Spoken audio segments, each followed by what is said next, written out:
waan idin salaamo dhammaan saaxiibada ku xiran janaalkeena bidaayaad ayaan idinkaga mahadcelinaa sida wanaagsan aad ula socotaan muuqaaladan bartan soo dhigo soo dhawaada saaxiibayaal maanta waxaan rabaa inaan idinla wadaago xog iyo xaqiiqooyin u gaar ah filimka caanka ah ee Talaash kaasoo kamid ah aflaamta Akshay Kumar uu hogaamiyaha ka yahay balse intaan u gudagelin muuqaalkayga waxaan ka codsanaa janaalka soo birto subscribe inoo saarto muuqaalka haddii aad ka hesho like inoo saar sii share gareey la wadaaga asxaabtaada soo dhawaada saaxiibayaal markaan eegno filimkan Talaash waxa uu soo baxay 3 January sanadii 2003 waxa hogaamiyaalka wada Akshay Kumar Kareena Kapoor Pooja Batra Raaqay Kabir Bedi Gulshan Grover Shakti Kapoor Dilip Dahlili Arbaaz Khan iyo jilayaal dhowr ayaa la iskugu keenay markaan eegno magaca filimkan Talaash macnahaan waxa uu noqonayaa Soomaali ahaan markii la fiiriyo baadi goob ama qofka maqan markaa raadinayso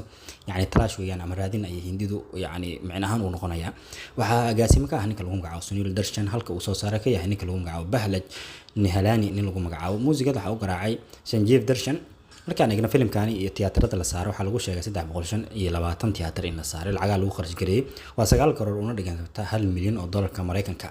lacag uu keenay 7 karoor marka la eegno lacag dollar ahaan markii loo bedelo waxay noqonaysaa 913 kun oo dollarka Mareykanka natiijo ahaan waxa uu noqday filim flop ama filim ku dareysa saaxiibayaal markaan eegno xaqiiqooyinka laga diiwaan galiyay hal ilaa 2 waxaan yani waxyaabaha laga qoray ayaan ka eegi doonaa saaxiibayaal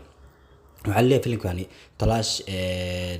kahor film lagu magacaabo ajnabi ayaa jira oo 2001 la daawada ajnabi Soomaalida qaar xilliga shaleemoyinka aad ay u yaqaanaan ama daawan jiray waa filimkii Akshay Kumar iyo Bibi Dolly iyo gabadha lagu magacaabo Babisha Bazu iyo Kareena Kapoor ay ku jireen filimkaas waxa la leeyahay ajnabi ma uusan ahayn magaciisa marka hore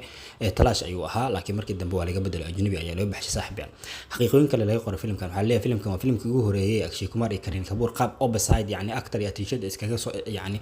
ay iskula keenaan ka hor filimka ajnabiga iskala soo muuqdeen laakiin opposite iskuma aysan ahayn Kareena Kapoor waxay actor ahaan yani ama actress ahaan jishay ninka lagu magacaabo Bibi Doll laakiin filimkan filimkii ugu horeeyay labadooda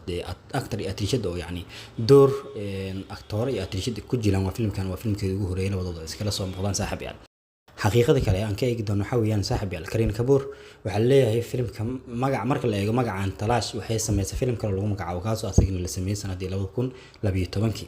xaqiiqada ugu dambeysay filimkan aan in kala wadaagi doono waxa weeyaan waxa leeyahay jilaaga lagu magacaabo Sunil Doll ayaa markii hore filimkan qayb ka ahaa laakiin markii dambe uu iskaga baxay muuqaalkiisana ama muuqaaladii laga duubay waa laga jaray script baa lagu sameeyay saaxiibayaal intaas ayaan ku soo gabagabeynaa muuqaalkii yar aan kaga hadlayo filimka caanka ah Talaash kaasoo kamid ah aflaamta Akshay Kumar iyo hogaamiyaha uu ka noqday Kareena Kapoorna ay ku weelisay saaxiibayaal fadlan haddii aad ka heshay muuqaalka like inoo saar janaalka haddii aad ku cusub tahay subscribe inoo saar sii share gareey la wadaaga asxaabtaada waxaan ku mahadsantahay daawashada muuqaalkeena